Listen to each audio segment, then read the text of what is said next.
আমার স্বামী বিদেশ যাওয়ার জন্য কিছু টাকা ধার জন্য আমার ছোট দেবরের বাসায় গেলাম। আমার স্বামী আমাকে রেখে বাসায় ফিরে গেল।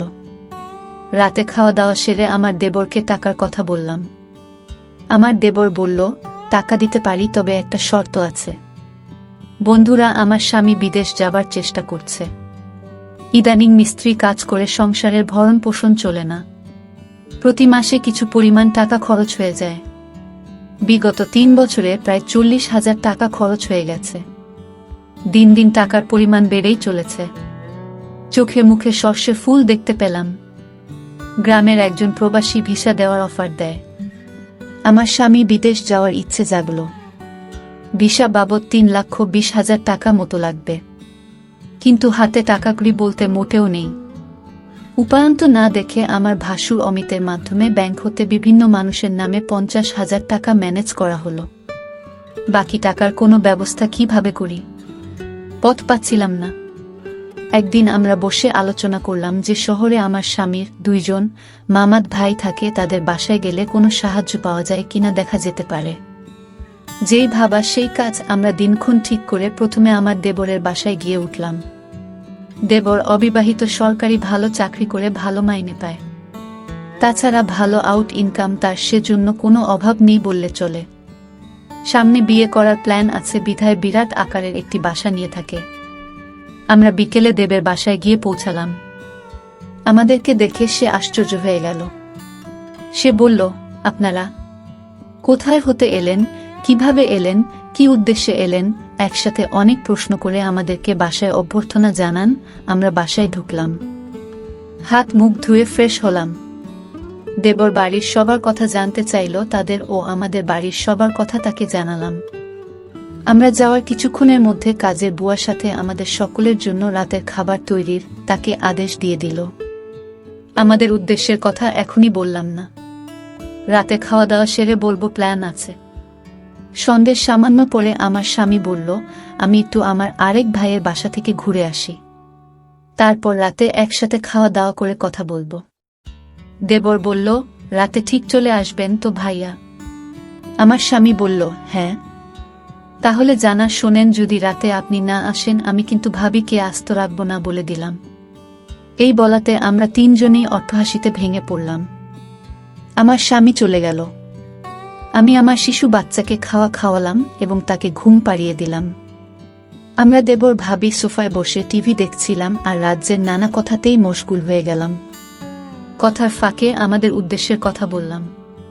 তোমার ভাই বিদেশ যেতে চায়, কিন্তু টাকার খুব অভাব। মোটামুটি টাকা জোগাড় করেছি, আরও 1 লাখ টাকা দরকার, তুমি দিতে পারবে ভাই? আমি কথাটা উপস্থাপন করলাম। দেবর বলল, এত টাকা আমি একসাথে এখনো দেখিনি বলে দুষ্টুমির ছলে সোফায় কাত হয়ে পড়ে গেল। অভিনয় করার দরকার নাই বলে আমি তাকে টেনে তুললাম। এরপর আমরা রাতের খাবার খেয়ে নিলাম। আমার স্বামী সেদিন রাতে বাসায় আসলো না। তার জন্য অপেক্ষা করে রাতে আমরা শুয়ে রইলাম। নতুন জায়গা, তেমন ভালো ঘুম হলো না। সকালে স্বাভাবিকভাবে নাস্তা সেরে নিলাম। আমার স্বামী আসলো, তাকে নাস্তা দিলাম। আমরা চলে যাবার প্ল্যান করলাম। তার আগে আবার একবার দেবকে টাকার কথা বললাম। দেবর বলল, টাকা জোগাড় করতে আমার সপ্তাহানেক সময় লাগবে। কখন লাগবে তোমাদের টাকা? আমি বললাম, আগামী 10 দিনের মধ্যে হলে আমাদের চলবে। আমার স্বামীর দিকে লক্ষ্য করে বলল, তাহলে আগামী সোমবার তুমি আবার এসো, আমি কিছু টাকা দিতে পারবো। বাকি টাকা তুমি অন্য কোথাও সংগ্রহ করতে পারো কিনা দেখ। আমার স্বামী কি যেন চিন্তা করলই। তারপর বলল, তাহলে আমি তোর ভাবিকে রেখে যাই। তুই যত তাড়াতাড়ি পারিস টাকা জোগাড় হলে তোর ভাবিকে পাঠিয়ে দিস, কেমন? আমি আপত্তি করলাম। আমার স্বামী আড়ালে নিয়ে আমাকে বলল, যদি আমরা কেউ সামনে না থাকি তাহলে সে যদি টাকার কথা ভুলে যাবে। আর তুমি এখানে থাকলে এমন কিছু ঘটবে না। তুমি এখানে থাকো, টাকা যে কোনো উপায়ে আমাদের পেতে হবে। আমি বাড়ি গিয়ে বাকি টাকা জোগাড় করতে হবে। আর তুমি বুঝিয়ে সুঝিয়ে বেশি টাকা নিতে পারবে কি না দেখবে। আমি রয়ে গেলাম। আমার স্বামী চলে গেল।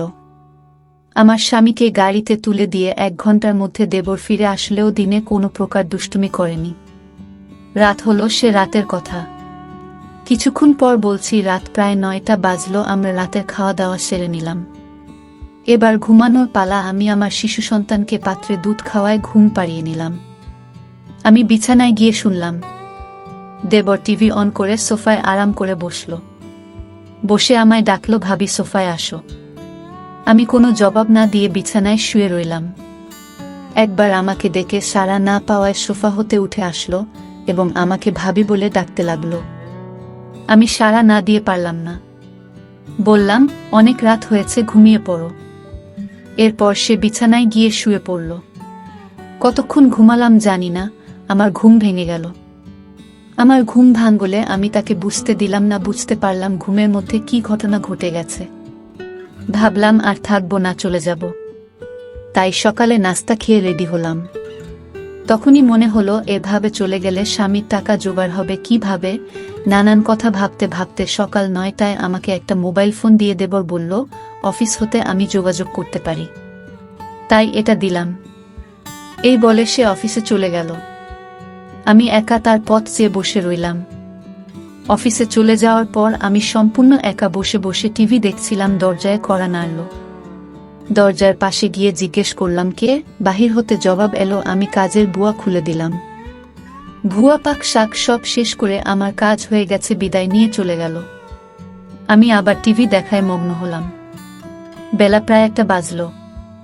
আমি স্নান করার জন্য প্রস্তুতি নিলাম। এমন সময় মোবাইল বেজে উঠল।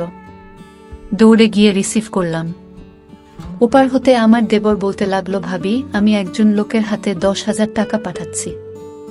লোকটা আমার খুব আপন, একটু ভালো করে মেহমানদারি করবেন। চা নাস্তা যা চায় তা দেবেন, কোনো কার্পণ্য করবেন না, বুঝলেন? টাকাগুলো আপনার জন্য। আমি ঠিক আছে বলে ফোন রেখে দিলাম। আমি আবার টিভি দেখার জন্য সোফায় বসলাম। টিভিতে একটা ইংলিশ সিনেমা চলছে। এমন সময় দরজায় কড়া নাড়ার শব্দ হলো। দরজা খুলে দিলাম। এ কি দেখছি! সম্পূর্ণ এক নিগ্রো মানুষ, প্রায় 6 ফুট লম্বা। হাতের আঙুলগুলো যেন আমাদের বাঙালিদের হাতের বাহুর মতো, যেমন লম্বা তেমনি মোটা। লোকটি বাংলায় বলল, আসতে পারি ভাবি? আমি হেসে বললাম, হ্যাঁ আসুন। লোকটি সরাসরি সোফায় গিয়ে বসল। তাড়াতাড়ি চা নাস্তা তৈরি করে তাকে পরিবেশন করলাম। সে 10,000 টাকা আমার হাতে গুজে দিল। আমার খাতিরদারি তার নাকি বেশ ভালো লেগেছে। বিদায়ের সময় আমার কান্না এসে গেল। সে আমাকে বলল, কেঁদো না, যদি সম্ভব হয় আমি আবার একবার আসবে। তার চলে যাওয়ার পথে এক দৃষ্টিতে তাকিয়ে রইলাম। ভাবলাম সে যদি আমাকে সাথে নিয়ে নিত। বিকাল বেলায় আমার দেবর অফিস হতে ফিরে এসে লোকটির কথা জানতে চাইল, টাকা দিয়েছে কিনা। বললাম হ্যাঁ দিয়েছে। আমার দেবর আশ্চর্য হয়ে আবার জানতে চাইল, তাহলে দিয়েছে? আমি বললাম হ্যাঁ দিয়েছে, তো এতে আশ্চর্য হওয়ার কি আছে? আমার দেবর হেসে উঠে বলল, এমনি এমনি দেওয়ার কথা ছিল না। আমি কোনো কথা না বলে চুপ হয়ে রইলাম। আমার নীরবতা এসে যা বোঝার বুঝে গেল। আমাকে বলল, ভাবি দুনিয়াটা বড়ই কঠিন, কেউ কাউকে এমনি এমনি টাকা দিতে চায় না, সবাই বিনিময়ে চায়। সে আমাকে ধারে টাকা দিয়েছে, যথাসময়ে এগুলো ফেরত দিতে হবে। আমি তোমাদের টাকা প্রয়োজনের কথা এবং তোমার উপস্থিতির কথা সব জানিয়েছিলাম। তুমি যদি দাদাকে যদি কিছু না বলো, তাহলে 1 থেকে 2 লাখ টাকা জোগাড় করে দেওয়া যাবে। শুধু দাদাকে বলবে সব টাকা আমি দিয়েছি, এতে টাকাও জোগাড় হয়ে যাচ্ছে। তখন ভাই বিদেশ যাওয়া নিশ্চিত হচ্ছে। আমি তার কথা নির্দেশ সব শুনছিলাম। উপদেশ শেষ করে আবার সম্মতি জানতে চাইলে আমি কোনো উত্তর না দিয়ে নীরব রইলাম। আমার চোখে ভেসে উঠতে লাগলো, আজকের লোকটির কথা কি নাম কে জানে, জিজ্ঞেস করা সম্ভব হয়নি। খ্রিস্টান না মুসলমান তাও জানা যায়নি, তবে হিন্দু নয় যে সে ব্যাপারে নিশ্চিত। আমার দেবর আমার সম্মতি আবার স্পষ্ট করে জানতে চাইল। বললাম, আমি কি বলবো, তুমি যা ভালো মনে করে তাই করতে পারে। আমার সম্মতির লক্ষণ দেখে বলল, রাতে একজন মেহমানকে দাওয়াত করেছি। কিছুক্ষণ পর কাজের বুয়া আসলো। সে বিকেলে চা নাস্তা তৈরি করার পাশাপাশি রাতের রান্নাবান্না শেষ করে চলে গেল।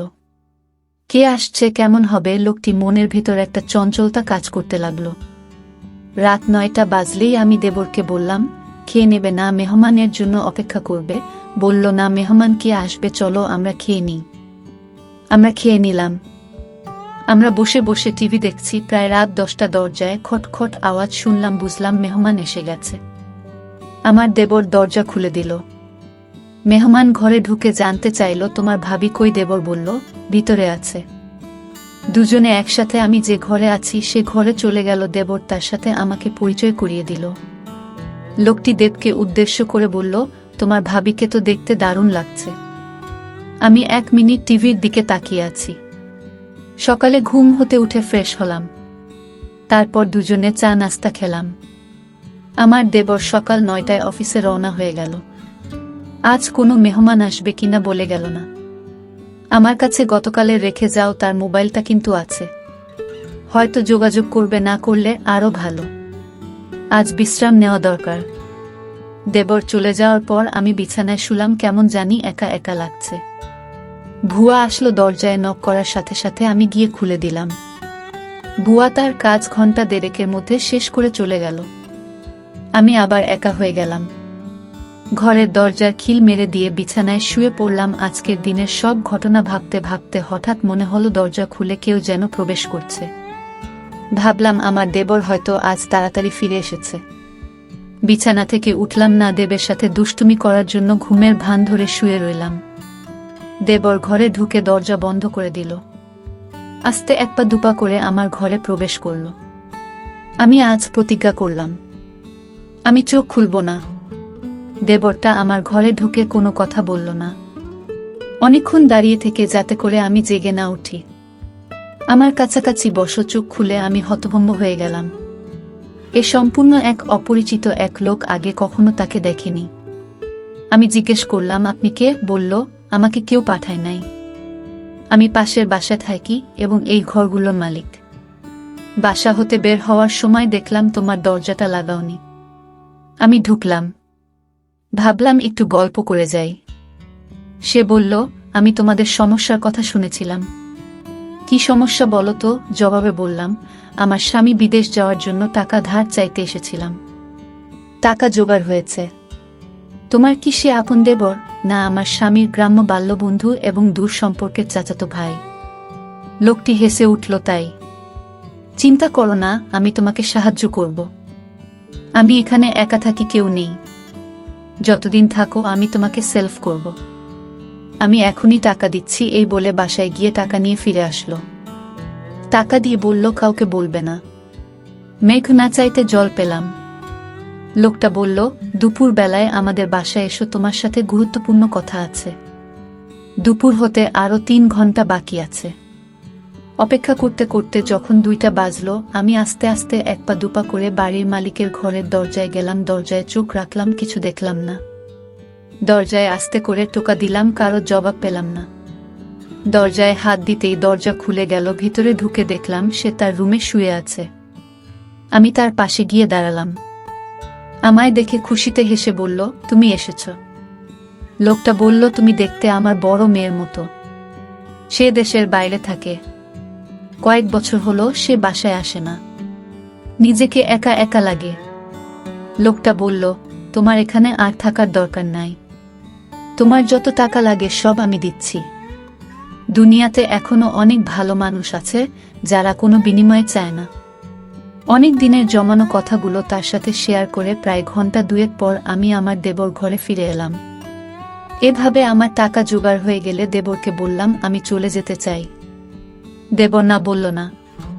তারপরের দিন সকালে আমায় বাসে তুলে দিলে আমি বাড়ি চলে এলাম। কয়েকদিন পর আমার স্বামী বিদেশ চলে গেল। বন্ধুরা, আজকে বিদায় নিচ্ছি। গল্প ভালো লাগলে একটা লাইক দিয়ে বন্ধুদের সাথে শেয়ার করে দাও। আর এই চ্যানেলটি নতুন দর্শক হয়ে থাকলে চ্যানেলটি সাবস্ক্রাইব করে নিতে ভুলবে না নতুন নতুন গল্প পেতে। দেখা হবে আগামীকালের নতুন ভিডিওতে।